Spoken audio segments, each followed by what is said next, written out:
Merhaba arkadaşlar, örgü kanalıma hoş geldiniz. Bugün yine güzel bir bebek elbisesi yaptım. Bakın bu şekilde fırfırlı ve gösterişli bir elbise oldu. Arka görüntüsüne bakalım. Arka görüntüsü de böyle. Askılı yaptım ben bu elbiseyi arkadaşlar. Giydirip çıkarması kolay. Bir düğme yapıyoruz. Aynı düğmeye hem bel örgüsüne yapmış olduğum bu biriti takıyorum, hem de askılarını takıyorum. Bakın düğmeli yaptım. Giydirip çıkarması kolay. Bu şekilde takıyorum.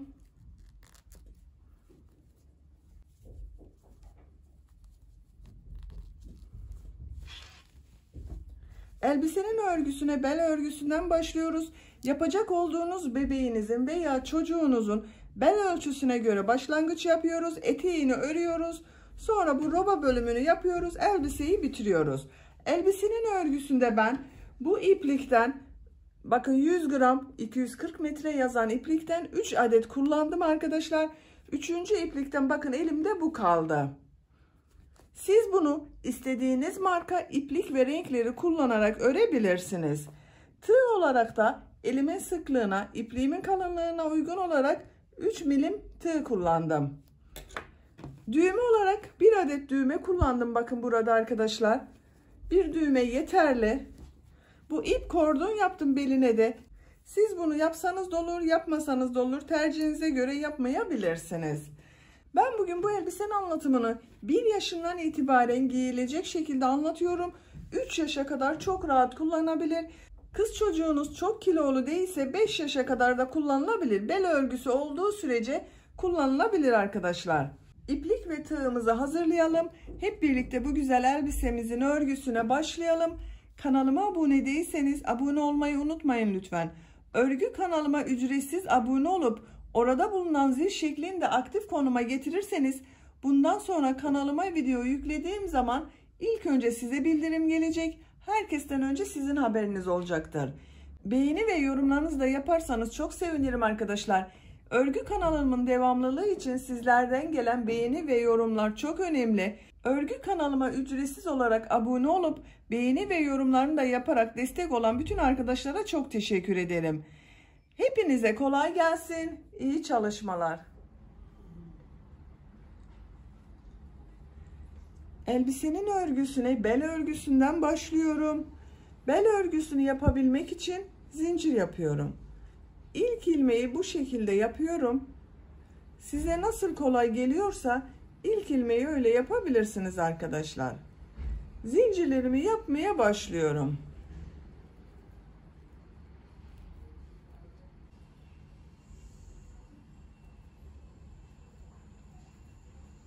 ...105 zincir yaptım. Bu benim yapacağım ölçü için yeterli arkadaşlar. 105 zinciri çok sıkı yapmadım bakın. Bunun üzerinden şimdiki sırada trabzanlar yapacağız. Çok sıkı yapmazsanız daha düzgün görünür. Bu 105 zincirin kaç santimetre olduğunu ölçüyorum. Başlangıcı sıfır noktasına tutuyorum. Şu şekilde ölçüyorum. Örgüyü çektirmeden ölçüyorum. 46 santimetre zincir uzunluğu var. Benim elimin sıklığına, ipliğimin kalınlığına göre 105 zincir 46 santimetre geldi. Sizin eliniz çok sıkıysa veya kullandığınız iplik daha ince ise daha fazla zincir yapmanız gerekecektir. Veya elinizin sıklığına göre daha az zincir yapmanız gerekecektir. Ben bugün bu elbisenin örgüsünü 1 yaşından itibaren 3 yaş aralığına kadar olan bebek için yapıyorum. Siz de bu zinciri yapacak olduğunuz bebeğinizin veya kız çocuğunuzun bel ölçüsüne göre ölçerek yaparsanız daha iyi olacaktır. Bu şekilde beline ölçün ve trabzanları yapmaya öyle başlayın arkadaşlar. Şimdiki sırada trabzanlar yapacağız. İpliği tığın üzerine alıyorum. 1, 2, 3 ilmek atlıyorum. 4. ilmek içerisine trabzan yapıyorum. Diğer ilmekleri de trabzan yaparak devam ediyorum. Bu 3 ilmek atlayarak oluşturduğumda bir trabzan oluyor bakın. Her zincir üzerine bir trabzan yapıyorum.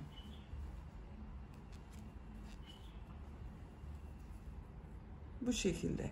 Sıra sonuna kadar toplam 102 trabzan yapacağız. Zincirler üzerine trabzanlar yaparak tamamlayalım.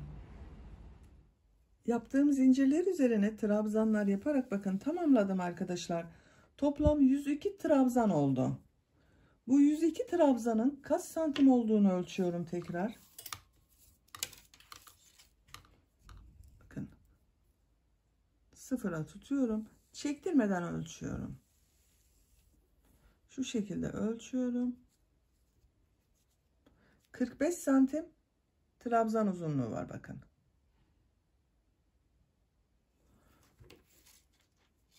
Bu benim yapacağım ölçü için yeterli.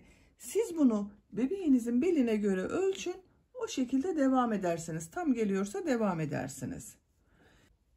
İkinci sıradayız. İkinci sırada yine trabzanlar yapacağız. Trabzanları yaparken arttırmalar da yapacağız. 2 zincir yapıyorum.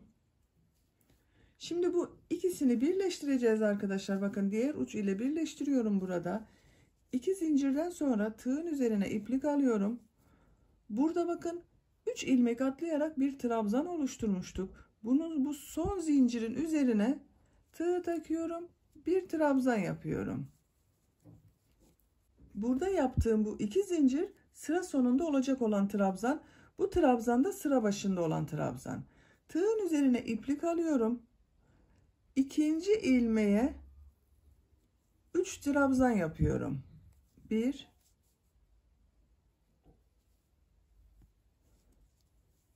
2 3 2 ilmeğe tek trabzan yapıyorum.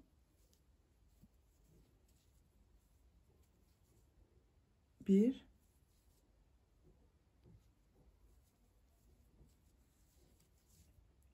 2 üçüncü ilmeğe 3 trabzan yapıyorum. 1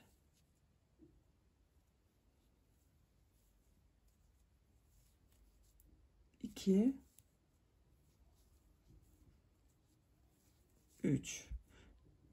3 trabzan yaptım. 2 tek trabzan yaptım. Tekrar aynı ilmeğe 3 trabzan yaptım. 2 ilmeğe tek trabzan yapıyorum.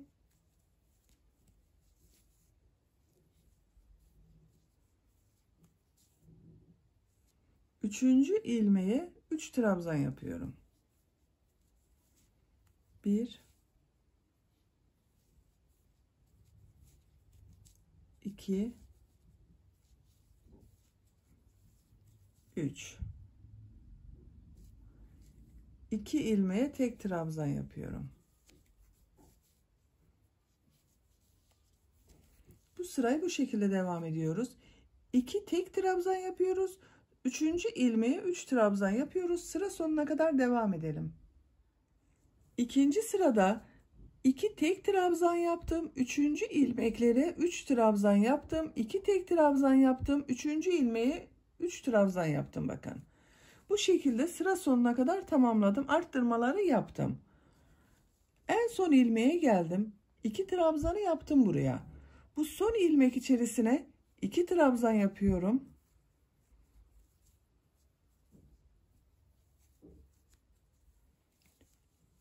Bu sıraya başlarken buraya 2 zincir yapmıştım. Bu son trabzan olacak. Bakın bu sıranın son trabzanı. Bu bir trabzan yaptığım ilmeğe tığ takıyorum. İlmek alıp çektim. Bakın son ilmekte 3 trabzan görünüyor. İkinci sırayı tamamladık. Buraya daha sonra bakın bebeği giydirip çıkarması kolay olsun diye açıklık yaptım. Düğme yapacağız arkadaşlar. Üçüncü sıradayız. Üçüncü sırada modellerimizi de yapacağız. 2 zincir yapıyorum. Bu ilk ilmek üzerine bir trabzan yapıyorum. Bir zincir yapıyorum. İpi tığın üzerine alıyorum. Bir ilmek atlıyorum. İkinci ilmek içerisine bir trabzan yapıyorum. trabzanı yaptım. Bakın bir zincir yaptım, bir ilmek atladım. Tığın üzerine iplik alıyorum. Yapmış olduğum bu trabzana bakın boşluğa tığ takıyorum. İlmek alıp çekiyorum. Tekrar tığın üzerine iplik alıyorum. Aynı trabzana ilmek alıp çektim. 2 3 4 defa ilmek alarak topladım bakın arkadaşlar. İlmek alıyorum. Hepsinin içerisinden bir defa da çekiyorum. Bir zincir yapıyorum. İpi tığın üzerine alıyorum. Bir ilmek atlıyorum. İkinci ilmeğe trabzan yapıyorum. Buraya 5 trabzan yapacağız. 1 yaptım. 2 3 4 5. Tekrar model yapacağız. Bir zincir yapıyorum. Bir ilmek atlıyorum. İkinci ilmeğe bir trabzan yapıyorum. İp dolamayı yapacağız şimdi arkadaşlar. Bakın tığın üzerine iplik alıyorum. Trabzan boşluğuna tığ takıyorum. İlmek alıyorum. 1. Tekrar iplik alıyorum. Boşluğa tığ takıyorum. 2. Tekrar ilmek alıyorum. Boşluğa tığ takıyorum. 3. Tekrar ilmek alıyorum. Boşluğa tığ takıyorum. İlmek aldım. 4. 4 defa doladım. İlmek alıyorum. 4'ün içerisinden bir defa da çekiyorum. Bir zincir yapıyorum. İpi tığın üzerine alıyorum. Bir ilmek atlıyorum. 5 ilmek üzerine birer defa trabzan yapıyorum. 1 2 3 4 5. Bir zincir yapıyorum. Bir ilmek atlıyorum. İkinci ilmeğe trabzan yapıyorum. İlmek alıyorum. 1 2 3 4 ilmek alıyorum. 4'ün içerisinden bir defa da çekiyorum bakın. Bir zincir yapıyorum. Bir ilmek atlıyorum. İkinci ilmeğe trabzan yapıyorum. Buraya 5 trabzan yapıyorum.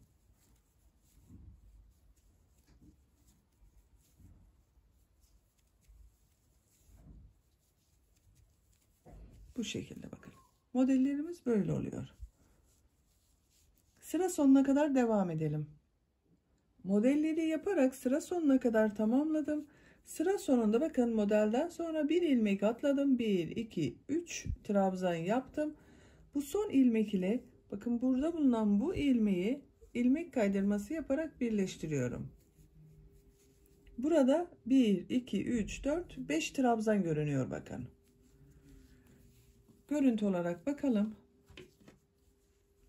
Şu şekilde arkadaşlar görüntü bakın. Şimdi tekrar trabzan sırasındayız. Model yapmadan her ilmeğe ve bu bir zincirlik boşluklara birer defa trabzan yapacağız. 2 zincir yapıyorum. İlk ilmek üzerine bir trabzan yapıyorum. Bir zincirlik boşluğa trabzan yapıyorum. Model üzerinde bulunan bu ilmeğe bir trabzan yapıyorum. Bir zincirlik boşluğa bir trabzan yapıyorum. Burada yaptığım 5 trabzanın üzerine birer defa trabzan yapıyorum.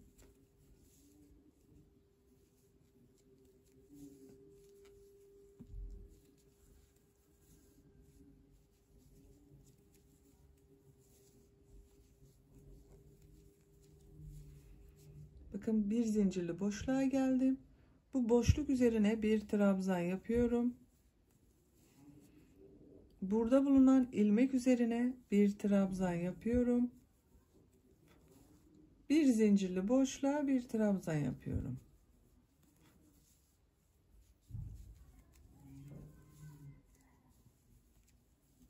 Bakın, her ilmeğe birer defa trabzan yapıyoruz. Bu bir zincirlik boşluklara da bir trabzan yapıyoruz. Bir de model üzerinde bulunan, bakın burada bir ilmek var. Buna bir trabzan yapıyoruz. Sıra sonuna kadar devam edelim. Dördüncü sırayı trabzan sırası yaparak sıra sonuna kadar tamamladım. En son ilmek ile ilk ilmeği ilmek kaydırması yaparak sırayı birleştiriyorum. Bakın, birleştirdik. Bu sırada her ilmeğe birer defa trabzan yaptık. Bu model üzerine de bakın, zincir boşluklarına bir trabzan, model üzerine de bir trabzan yaptım. Sıra sonuna kadar tamamladım. 5. sıradayız. 5. sırada tekrar bu model sırasını yapacağız.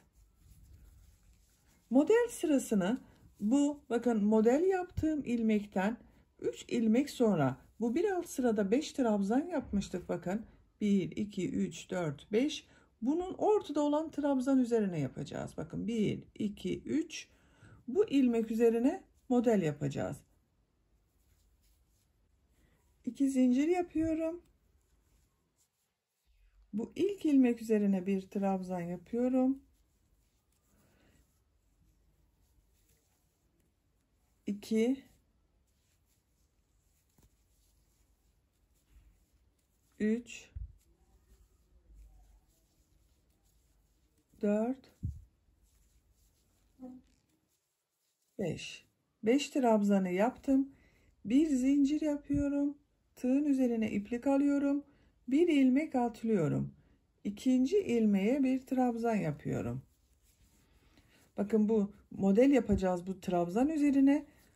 Şöyle baktığımız zaman burada bakın, 1 2 3. trabzan üzerine denk geliyor. İpliği tığın üzerine alıyorum. Yavaş gösteriyorum arkadaşlar. Bakın, tekrar gösteriyorum burayı. İlmek alıyorum. Çektim. Bekletiyorum. Tekrar tığın üzerine iplik alıyorum. Trabzan boşluğuna tığ takıyorum. İlmek alıyorum. Bekletiyorum. 2. Tekrar ilmek alıyorum. Boşluğa tığ taktım. İlmek aldım. Çektim. 3. Tekrar ilmek alıyorum. Boşluğa tığ taktım. İlmek alıyorum. Çekiyorum. 4. Bakın, tığın üzerine ilmekleri topladık. İlmek alıyorum. Hepsinin içerisinden bir defa da çekiyorum. Görüntü olarak böyle oldu. Bir zincir yapıyorum. Bir ilmek atlıyorum. İkinci ilmeğe trabzan yapıyorum.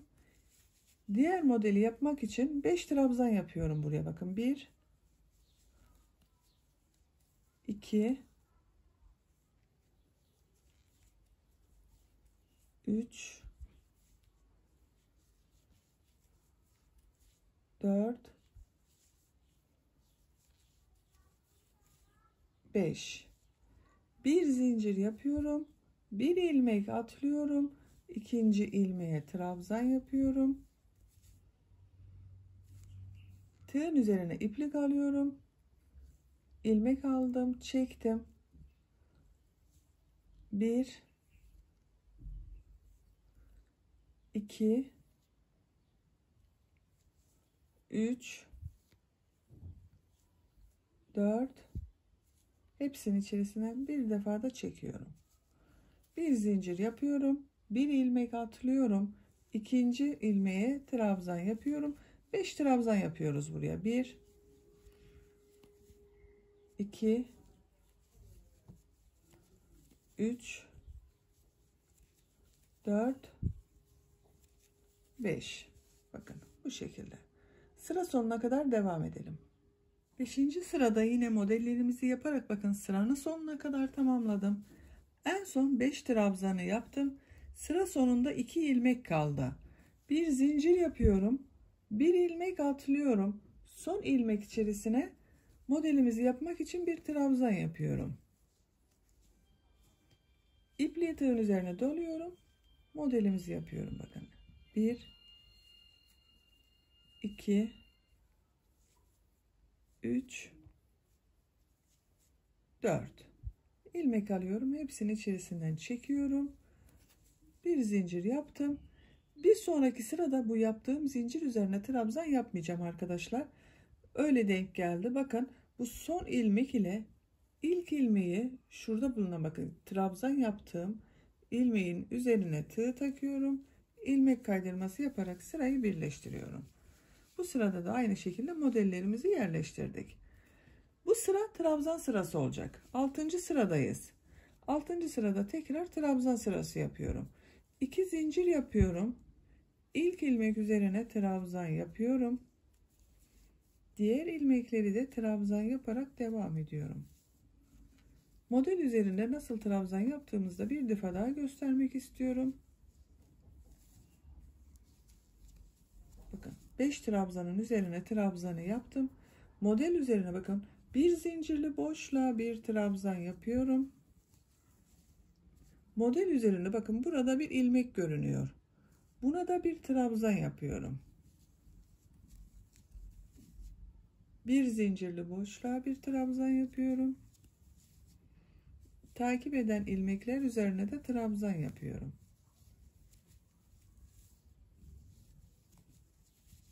Bakın. Görüntü olarak da bu şekilde oldu arkadaşlar. Bakın. Güzel olacak. Etek bölümünün örgüsü bu şekilde devam edecek.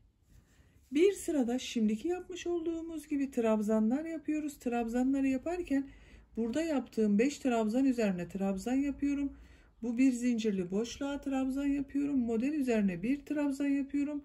Tekrar bir zincirli boşluğa bir trabzan yapıyorum. Bir sonraki sırada da model sırası yerleştiriyoruz. Modellerde bakın şaşırmayın arkadaşlar. Bu bir alt sırada 5 trabzan yaptığımızın ortada bulunan ilmek üzerine modeli yapıyoruz. Etek örgüsünü bu şekilde devam edelim. Eteğin yüksekliğini benim yapacağım ölçü için yeterli yüksekliğe kadar ördüm. Kaç santimetre ördüğümü ölçüyorum arkadaşlar. Başlangıçtan itibaren ölçtüğüm zaman 25 santimetre yükseklik var. Kaç sıra olduğunda sayalım.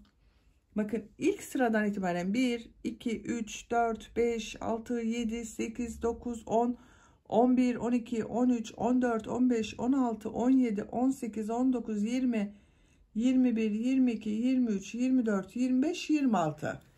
26 sırayı 25 santimetre olarak ördüm. Burada bitirmiyorum. Etek ucunda örgüye devam ediyorum. En son sırada trabzan sırasını yaptım bakın. Etek ucunda burada yaptığımız bu modellerden yapacağız. 2 zincir yapıyorum. Bu ilk ilmek içerisine bir trabzan yapıyorum. Modelimizi yapıyorum bu trabzan üzerine arkadaşlar. Şu şekilde bakın. 1 2 3 4 ilmek alıyorum, içerisinden çekiyorum. Şöyle görelim. Bir zincir yapıyorum. Bir ilmek atlıyorum. İkinci ilmeğe trabzan yapıyorum. Ve modeli yapıyorum. 1 2 3 4 ilmek alıp hepsinin içerisinden bir defa da çekiyorum. Bir zincir yapıyorum. Bir ilmek atlıyorum. İkinci ilmeğe trabzan yapıyorum.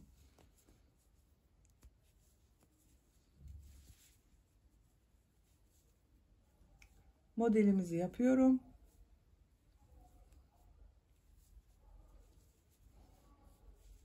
Bir zincir yapıyorum. Bir ilmek atlıyorum. İkinci ilmeğe trabzan yapıyorum. Bu şekilde arada birer ilmek atlayıp modelleri yaparak sıra sonuna kadar devam edelim. Modelleri yaparak sıra sonuna kadar tamamladım. En son model ile ilk yaptığım modeli ilmek kaydırması yaparak birleştiriyorum. İlk yaptığım ilmeğe tığ takıyorum. İlmek aldım, çektim. Tığın üzerinde bulunan ilmekten de çektim. Görüntüsüne bakalım. Bakın bu şekilde oldu arkadaşlar. Eteğine de uyumlu oldu bakın. Şimdi bunun üzerinden bir sırada sık iğne yapacağız. Bir zincir yapıyorum. Aynı ilmek içerisine bir sık iğne yapıyorum. Bu bir zincirli boşluğa bir sık iğne yapıyorum. Model üzerinde bulunan ilmeğe sık iğne yapıyorum. Bir zincirli boşluğa sık iğne yapıyorum.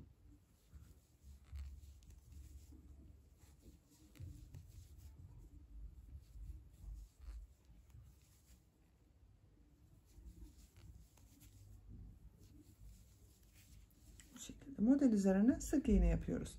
Sıra sonuna kadar devam edelim. Sık iğneler yaparak sıra sonuna kadar tamamladım. En son ilmek ile ilk ilmeği ilmek kaydırması yaparak birleştiriyorum.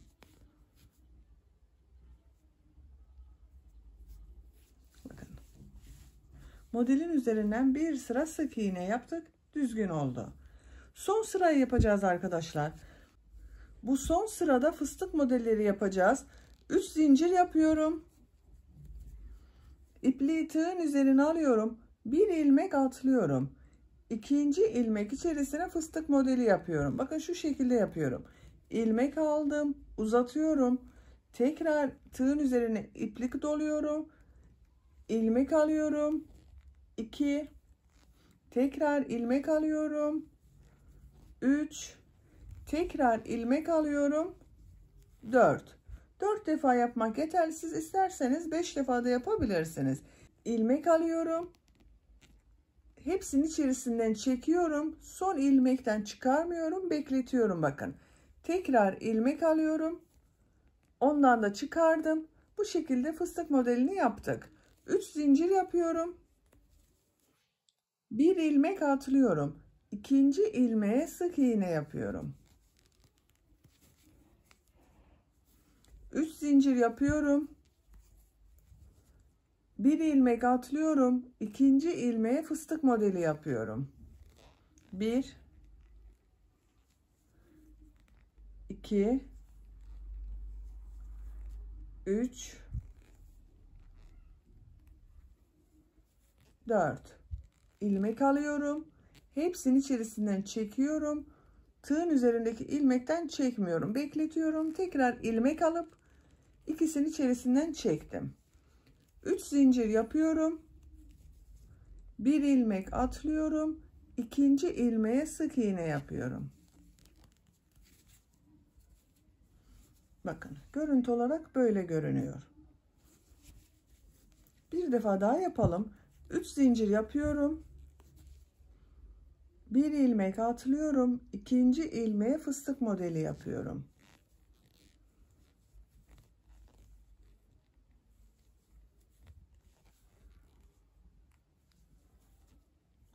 İlmek alıp hepsinin içerisinden çektim. Tığın üzerinde bulunan ilmekten çekmedim. Tekrar ilmek alıyorum. İkisinden çekiyorum. 3 zincir yapıyorum. Bir ilmek atlıyorum. Sık iğne yapıyorum. Bu şekilde devam ediyoruz arkadaşlar. Sıra sonuna kadar fıstık modelleri yaparak devam edelim. Etek ucunda modelleri yaparak sıra sonuna kadar tamamladım. Sıra sonunda ilmek kaydırması yaparak birleştirdim. İpliği kesiyorum.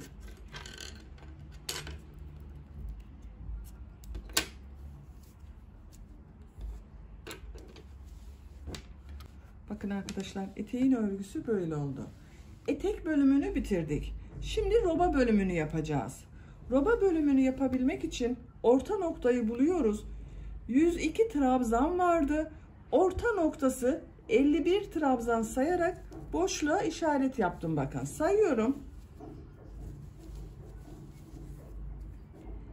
2, 4, 6, 8, 10, 12, 14, 16, 18, 20, 22, 24, 26, 28, 30, 32, 34, 36, 38, 40, 42, 44, 46, 48, 50, 51. 51 trabzan da burada var. Orta noktayı işaretledik. Roba bölümü için 34 trabzan gerekiyor bana. Buradan sayıyorum. Bakın 34'ün yarısı bu tarafta olacak, yarısı bu tarafta. 17 ilmek sayıyorum. 2, 4, 6, 8, 10, 12, 14, 16, 17.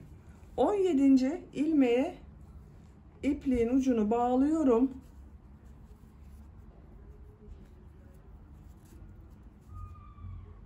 Buradan bir ilmek yapıyorum. Bir zincir yapıyorum. Aynı ilmeğe trabzan yapıyorum.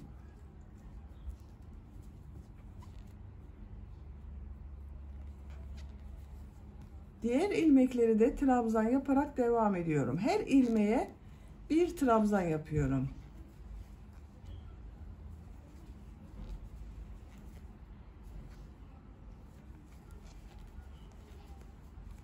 ...34 trabzanı yapalım. İlk sırada 34 trabzanı yaptım. Bu şekilde bir görüntüsü oldu bakın arkadaşlar. Bir zincir yapıyorum. Örgüyü çeviriyorum. İlk ilmek üzerine trabzan yapıyorum. Diğer ilmekleri de trabzan yaparak devam ediyorum.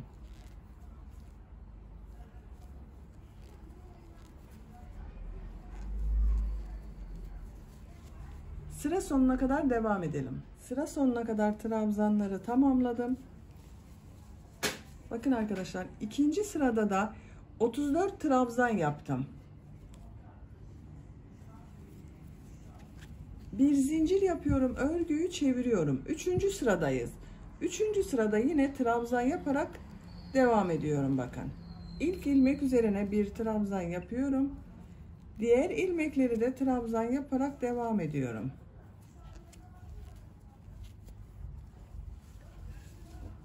Robanın örgüsü bu 34 trabzan ile devam edecek. 34 trabzan ile trabzan sırasını tekrarlayarak robanın örgüsüne devam edelim. Robanın örgüsünü başladığımız buradan itibaren 34 trabzan ile 13 sıra olarak tamamladım. Sayıyorum. 1, 2, 3, 4, 5, 6, 7, 8, 9, 10, 11, 12, 13. 13 sıranın sonunda gerekli yüksekliği elde ettim. Buradan itibaren askıların örgüsüne başlıyorum. Bir zincir yapıyorum. Örgüyü çeviriyorum. İlk ilmek üzerine trabzan yapıyorum. Askı için 4 trabzan yapacağız. 1, 2, 3, 4. Bir zincir yapıyorum. Örgüyü çeviriyorum. İlk ilmek üzerine trabzan yapıyorum. Diğer ilmekleri de trabzan yaparak devam ediyorum.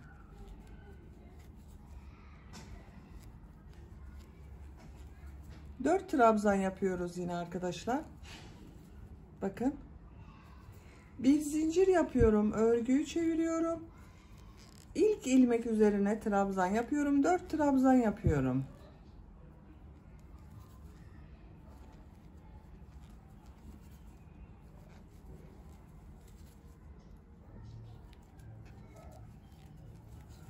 Bu şekilde. Bu askının örgüsü bu 4 trabzan ile devam edecek. Diğer askının örgüsünde başlayalım. Her iki askının örgüsünü birlikte devam ederiz. Bu askının örgüsünü bakın bu şekilde başladım. Bu tarafa gelirken başladım. Diğer askıyı da aynı yönde başlıyorum. Devamı olarak sondan sayıyorum geriye. 1, 2, 3, 4. 4 ilmek saydım. İpliği bağlıyorum.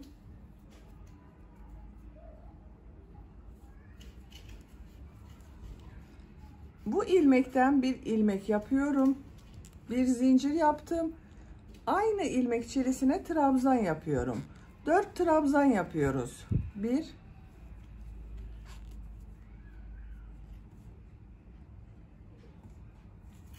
2,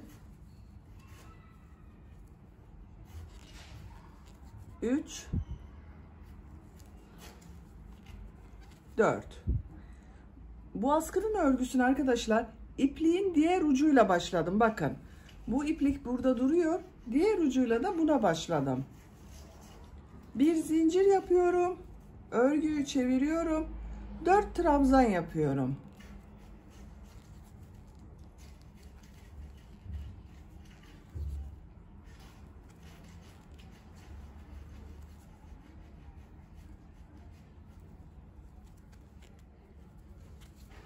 Bu şekilde. 2 askının örgüsünü bu 4 trabzan ile gerekli uzunluğa kadar tamamlayalım. Elbisenin askı örgüsünü 4 trabzan ile 36 trabzan olasıya kadar tamamladım arkadaşlar. Diğer askısının tamamını yaptım bakın. Diğer askının örgüsünü bitirdim. Bu 4 trabzanın dış bölümünden de bu şekilde fırfırlı bölümler yaptım. Bunu hazırladım. Bu diğer askıyı sizinle birlikte yapmak istiyorum. Bakın bu 4 trabzanın dış bölümüne gelen yerlere fırfırlı bölümlerini yaptım. Buraya kadar olan bölümü de trabzan olarak tamamladım. 36. sıradayız. Sayıyorum bakın. 2, 4, 6, 8, 10, 12, 14, 16, 18, 20, 22, 24, 26, 28, 30, 32, 34, 36. 36 sıra yaptım. Bu uzunluk benim için yeterli. Bu 36 trabzan sırası olan uzunluk, elbiseyi şöyle bakın katladığımız zaman bele kadar gelen uzunluk oluyor. Siz de bunu bebeğinizin boyuna göre yaparsanız daha iyi olacaktır. Bakın buraya düğme biritleri yapacağız. Ben diğer askıda yaptım. Bakın bu şekilde 1, 2, 3 düğme biriti yaptım. Bunu istediğimiz uzunluğa göre ayarlayabilmek için 3 tane yaptım arkadaşlar. Buraya da düğme biriti yapıyorum. 37. sıra. Bir zincir yapıyorum. Örgüyü çeviriyorum. İlk ilmek üzerine trabzan yapıyorum. Düğme biriti için 2 zincir yapıyorum. İpliği tığın üzerine alıyorum. Bir ilmek atlıyorum. 2 ve 3. ilmeklere trabzan yapıyorum. Düğme çok rahat olsun diye buraya 2 zincir yaptım. Bir ilmek atladım. Bir zincir yapıyorum. Örgüyü çeviriyorum. 4 tane trabzan yapıyorum. 1, 2, bakın boşluğa da bir trabzan yapıyorum. 3, bu bir trabzan yapmıştım. Onun üzerine de bir trabzan yapıyorum. 4 trabzanı yaptım. Bir zincir yapıyorum. Tekrar düğme biriti yapıyorum buraya. İlk ilmek üzerine bir trabzan yapıyorum. 2 zincir yapıyorum. Bir ilmek atlıyorum. 2 ve 3. ilmeklere bakın trabzan yapıyorum. İkinci düğme biritini yaptım. Bir zincir yapıyorum. Örgüyü çeviriyorum. 4 trabzan yapıyorum.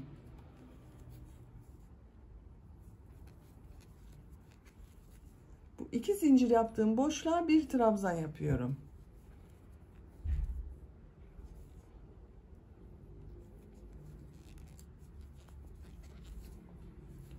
Bir zincir yapıyorum. Örgüyü çeviriyorum. Tekrar bu sırada düğme biriti yapıyorum. 1, 2 zincir yapıyorum. Bir ilmek atlıyorum. 2 trabzan yapıyorum. 3 düğme biritini yaptım bakın. 1, 2, 3. Bir zincir yapıyorum. Trabzan sırası olarak devam ediyorum.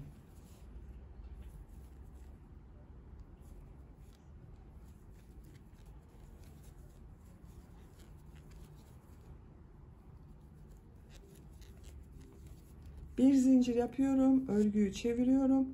4 trabzanı yapıyorum.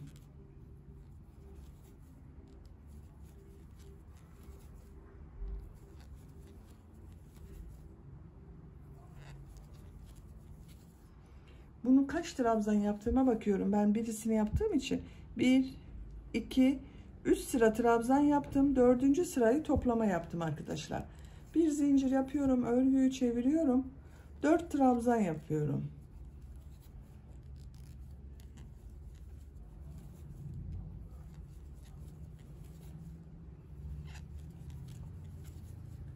Bakın 1, 2, 3 sıra trabzan sırası yaptım. Bir zincir yapıyorum, örgüyü çeviriyorum. Burada bakın 1, 2, 3 ilmek var. Bu ilk ilmeği atlıyorum. Bunlara trabzan toplaması yapıyoruz. Birlikte yapıyorum bakın. Bekletiyorum. İkinci ilmekten ilmek aldım. Bekletiyorum. Son ilmekten ilmek aldım. Hepsinin içerisinden bir defada çekiyorum. İpliği kesiyorum.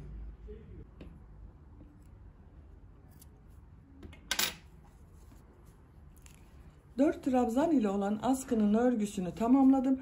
Bunu da aynı şekilde tamamladım arkadaşlar. Daha sonra bu fırfırlı bölümü yaptım. Şimdi fırfırlı bölümü yapacağız.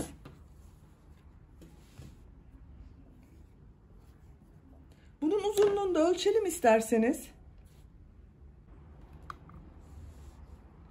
Askıya başladığım yerden bakın sıfır noktasına tuttum. Bitmiş olarak ölçüyorum. 37 santimetre askının uzunluğu var. Siz bunu 30 santimetre yapabilirsiniz. Dediğim gibi bebeğinizin veya çocuğunuzun boyuna göre ayarlamanız iyi olacaktır. Askının fırfırlarını yapıyoruz. Bakın ben bu askının fırfırlarını buradan başlayarak yaptım. Siz bu askıyı yapacaksanız buradan bakın ikinci ilmekten ilmek oluşturun. Her sıraya 6'şar tane trabzan yapıyoruz. Bu askının fırfırlarını bakın buradan başladım. Bu düğme biriti yaptığım yere kadar devam ettim. Buradan ilmek kaydırması yaparak birleştirdim, geriye döndüm. Bu şekilde devam ettim. Bu askının da görüntüsünün aynı olabilmesi için fırfır bölümüne buradan başlıyorum. Buradan bir ilmek oluşturuyorum.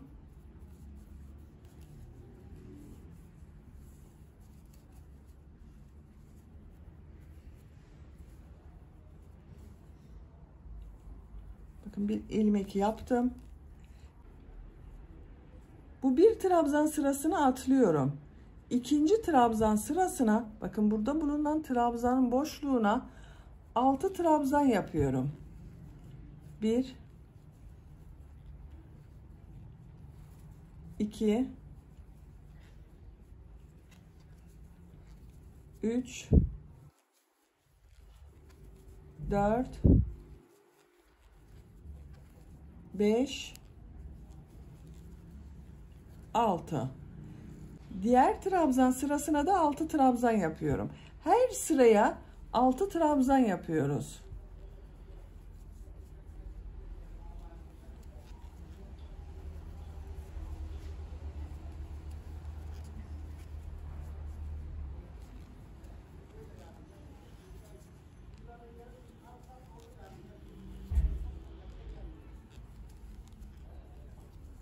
Altı trabzanı yaptım.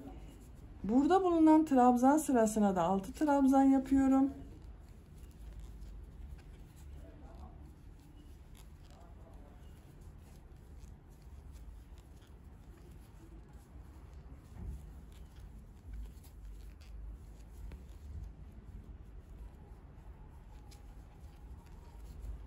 Bakın bu şekilde 1 2 3 4 5 6. Her sıraya 6 trabzan yaparak bu sıra sonuna kadar devam edelim. Fırfır bölümünde ilk sırada her sıraya 6'şar defa trabzan yaparak sıra sonuna kadar tamamladım. Görüntü olarak bakın böyle oldu arkadaşlar. Bakın her sırada 6'şar tane trabzan yaptım. En son sıraya da 6 trabzanı yaptım. Bu son yaptığım ilmek ile belde bulunan bu ilmekleri birleştireceğiz bakın. İlmek kaydırması yaparak birleştiriyorum. 1 2 ilmek atlıyorum. 3. ilmeğe ilmek kaydırması yaparak birleştiriyorum. Bakın sabitledim buraya. Şöyle görüntüsüne bakalım. Görüntüsü böyle arkadaşlar. İkinci sıradayız. İkinci sıraya geçmek için bakın bir ilmek kaydırması yapıyorum. Bir ilmek kaydırması daha yapıyorum. 2 ilmek kaydırması yaptım. Örgüyü çeviriyorum. İpliği tığın üzerine alıyorum. Bu sırada her ilmek üzerine birer defa trabzan yapacağız. Başka arttırma yapmayacağız. İlk ilmek üzerine trabzan yapıyorum. Diğer ilmekleri de birer defa trabzan yaparak devam ediyorum.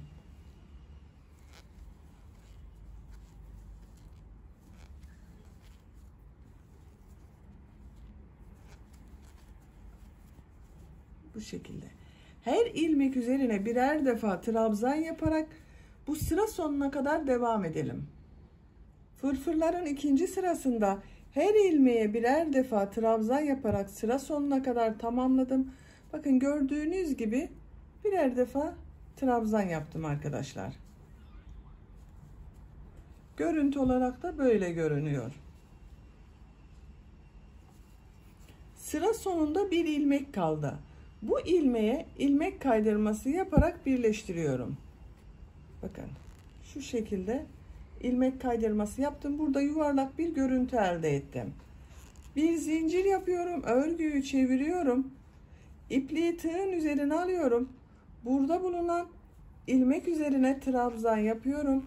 Bu sırada yine trabzan sırası yapacağız. Her ilmek üzerine birer defa trabzan yapıyoruz yine. Diğer ilmekleri de trabzan yaparak devam ediyorum.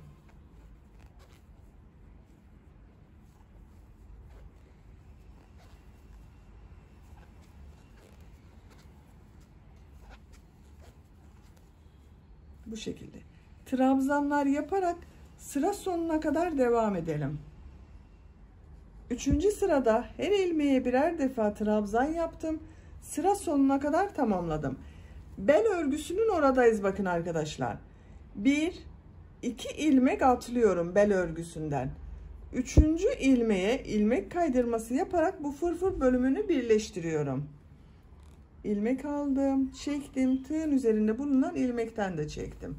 Burayı birleştirdim bakın. Üçüncü sırayı tamamladık. Ben bu askının fırfırlarını 4 sıra yaptım. 1 2 3 4. Bunu da 4 sıra yapıyorum. Bir zincir yapıyorum, örgüyü çeviriyorum. İlk ilmek üzerine trabzan yapıyorum. Son sırayı yapıyoruz. Diğer ilmekleri de trabzan yaparak devam ediyorum. Her ilmeğe birer defa trabzan yapıyorum. Bu şekilde. Sıra sonuna kadar devam edelim. Sıra sonuna kadar trabzanları yaparak tamamladım. Sıra sonunda bir ilmek kaldı. Bu ilmeğe ilmek kaydırması yaparak sırayı bitiriyorum. Şu şekilde ilmek kaydırması yaptım, bitirdim. İpliği kesiyorum.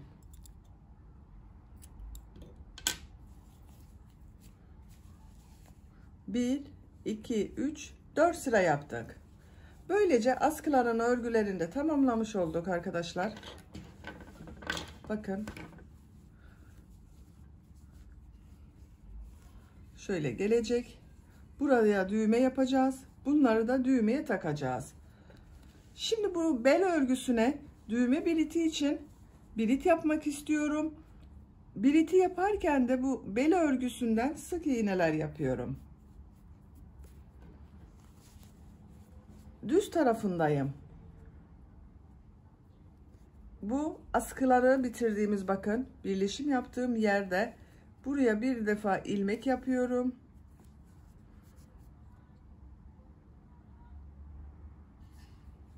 Bir zincir yapıyorum. İlk ilmek içerisine sık iğne yapıyorum. Sık iğneler yapıyoruz. Her ilmeğe birer defa sık iğneler yapıyorum.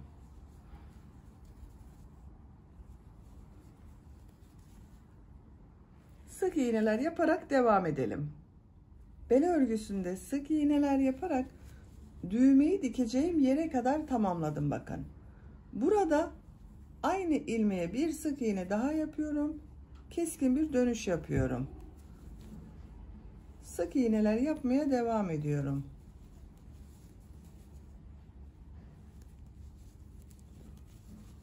Buraya da düğme birit yapacağız arkadaşlar.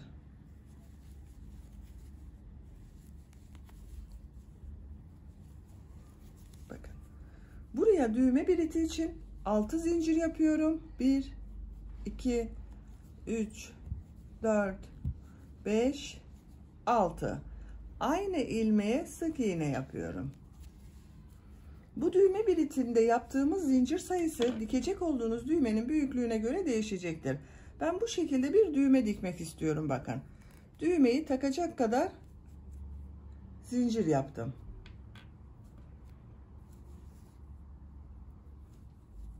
Sık iğneler yapmaya devam ediyorum.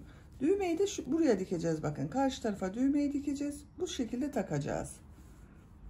Her ilmeğe birer defa sık iğne yaparak devam ediyorum.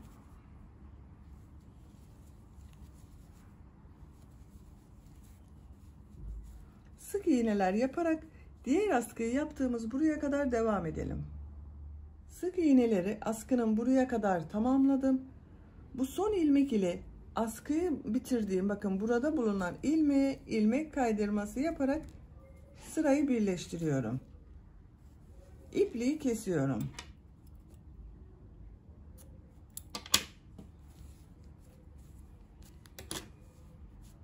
Böylece elbisemizin örgüsünü tamamlamış olduk. Ben bu düğme biriti yaptığım yerin tam karşısına gelen yere de düğmesini diktim. Bakın şu şekilde takıyorum. Askıları da bakın böyle takıyoruz. Bu düğme biritinin hangisi bebeğin boyuna göre denk geliyorsa oraya takabilirsiniz. Bebeğiniz küçükken, çocuğunuz küçükken başta bulunan bu ilmeğe takabilirsiniz. Boyu uzadıkça diğer ilmekleri kullanabilirsiniz. Askıyı takıyorum. Diğer askıyı da aynı şekilde aynı düğmeye takıyorum. Bir düğmeyi 3 düğme biritine birden takabiliyoruz bakın. Bakın görüntü olarak böyle oldu. Çok güzel oldu. Fırfırlı fırfırlı oldu. Önden görüntüsüne bakalım elbisemizin. Elbisenin önden görüntüsü de böyle oldu arkadaşlar. Etek örgüsü böyle.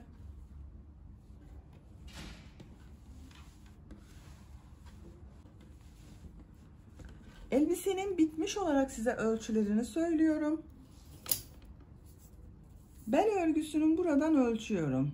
Şu şekilde ölçtüğüm zaman 26 santimetre. Yüksekliğini ölçüyorum. Etek örgüsünü, bel örgüsünün buradan ölçüyorum.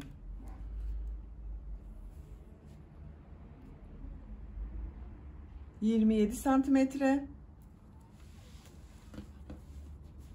Bu ön robayı ölçüyoruz bakın.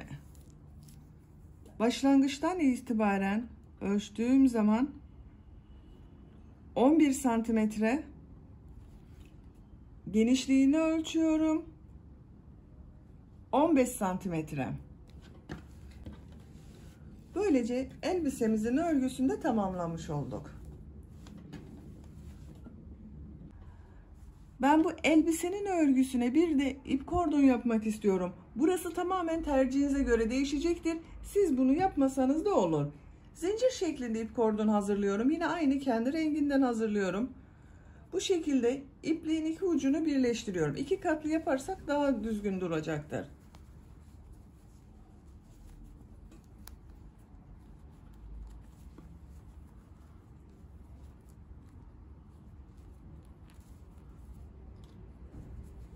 Bakın buradan ipliğin ucunu şu şekilde çekiyorum. Sağlamlaştırdım. Bir ilmek yaptım. Zincirler yapıyoruz. Yapacak olduğunuz bebeğinizin veya çocuğunuzun bel ölçüsüne göre bu zincir sayısı değişecektir. Zincir şeklinde hazırlayalım. Diğer ip kordonu da aynı buradan başlayalım. Bunun da zincirlerini hazırlayalım. Kordon için olan zincirleri tamamladım arkadaşlar. Bu şekilde bakın bir sıra zincir yaptım. Biraz uzun oldu. Bakın bu şekilde. Siz bu zincir sayısını yapacak olduğunuz bebeğinizin veya çocuğunuzun bel ölçüsüne göre yaparsanız iyi olacaktır. Yarısını bir taraftan, yarısını bir taraftan yapıyoruz. Ona göre ayarlayabilirsiniz. İpliği burada kesiyorum.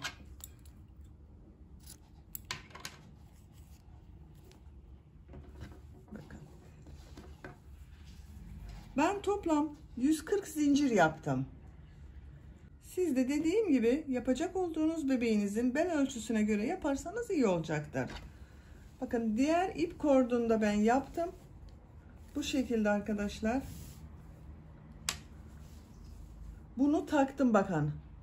İlmekler arasından geçirerek bunu taktım. Ucuna da boncuk yaptım. Şimdi bu yaptığımız ip kordonu da sizinle birlikte takalım.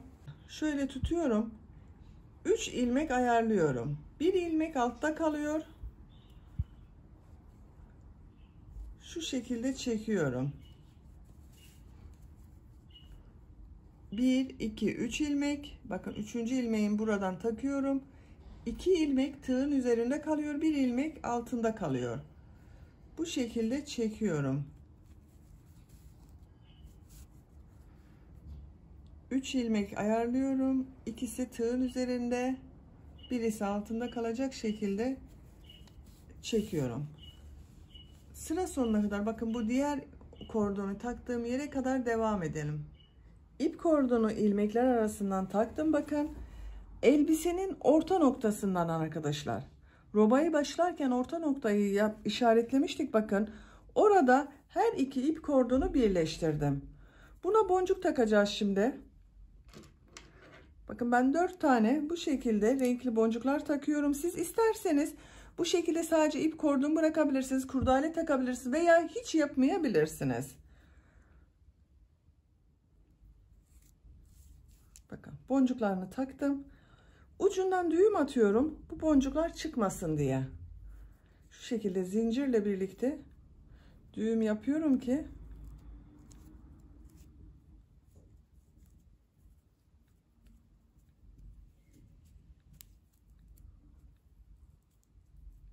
sıkı yapıyorum arkadaşlar. Bakın boncuklar çıkmayacaktır. İpliği kesiyorum.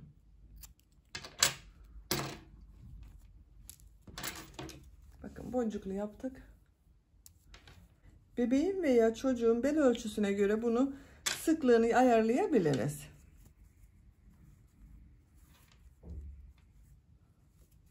Bakın.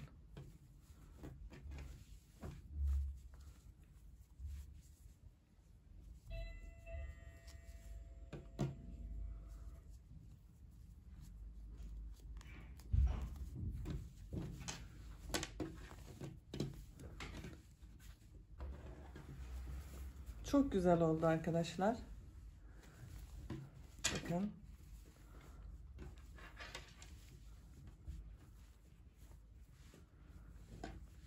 Böylece bir örgü anlatımımızın da sonuna gelmiş olduk. Beni dinlediğiniz ve izlediğiniz için hepinize çok teşekkür ederim. Kanalıma abone değilseniz örgü kanalıma abone olmayı unutmayın lütfen. Örgü kanalıma abone olmak ücretsiz arkadaşlar. Sizden hiçbir ücret talep edilmemektedir. Örgü kanalıma ücretsiz abone olup beğeni ve yorumlarınızla da destek olursanız çok sevinirim. Sizlerden gelen beğeni ve yorumlar benim için çok değerli. Örgü kanalımın devamlılığı için beğeni ve yorumlarınızı da yapmanız çok iyi olacaktır arkadaşlar. Hepinize şimdiden çok teşekkür ederim. Sizlerle yeni örgülerde görüşmek dileğiyle. Hoşça kalın, sevgiyle kalın.